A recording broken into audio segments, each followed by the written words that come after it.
Joey here, and gonna make you another video. I'm sitting here on my 5-gallon bucket. This here is an essential country boy item. You have to have one if you're gonna work on anything. They're awful handy to set on. They move around easy and they work good. What I'm doing here, I'm just putting a little dab of dielectric grease on these fittings, on the connections here. That keeps the thing from locking up on when you put them together. It also makes a good connection point. If your electric points are not good, you don't get a good fire. So we're putting just a little dab on these, and that keeps them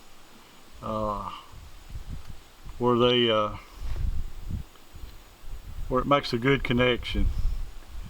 I was talking about this tractor in a previous video. Like I said, this particular model was made in '43, and if you know anything about your history, that was during World War II.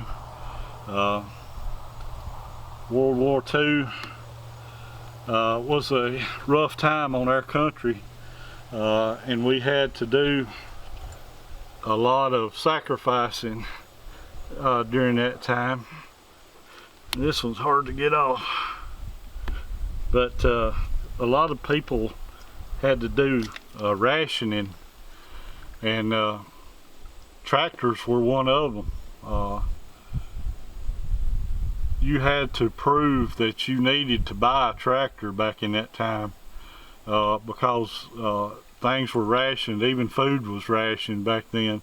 Cars, trucks, rubber, and that's one thing about this tractor, that it actually came out on steel.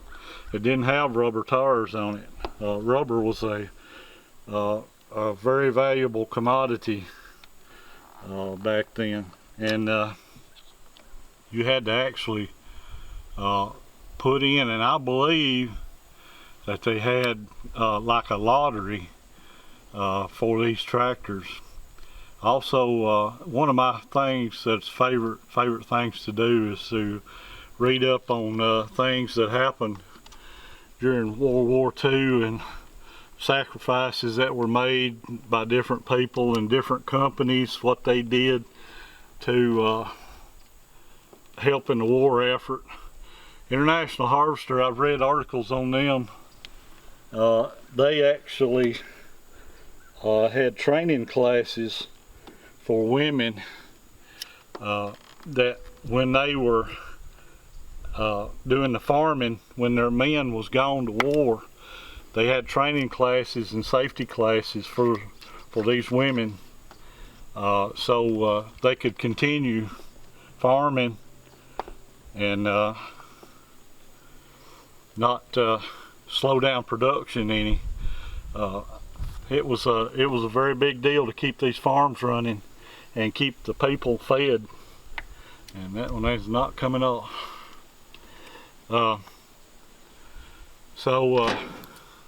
This tractor actually came out on steel, and it was later, when when rubber become more available, it was they would do what they called a cut-off. They would take that steel wheel, cut it off, and fix it to where you could put a rubber tire on it, and that made it work easier in the field. It rode a whole lot better. I remember a friend of mine long time ago had a steel wheel tractor, and he would have to move it from one farm to another, and he said it rode so rough on the road that it would actually shake his false teeth out, and I can bet that was a fact. But they pulled good in the field, and like I said, during the war, it was just a thing that you couldn't come up with. I was also looking at memorial stuff on World War II, and I found a memorial in Washington, D.C. that had a picture of this tractor, this Model H, and it was, they were threshing wheat, and it had a soldier leaning on the back tire, and it was a pretty neat outfit. It was pretty neat. It said that the soldier leaning on the tire represented the farm boys that had to go to war, but that the other ones that were still working, remaining, they were trying to feed the country and keep the soldiers fed.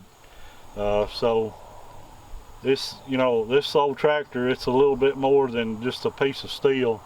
It represents, times past, and that's one thing I like about old stuff like this. It represents stuff that happened way back, and it shows that how our people before us sacrificed, and that we owe them a lot. We owe them a great gratitude.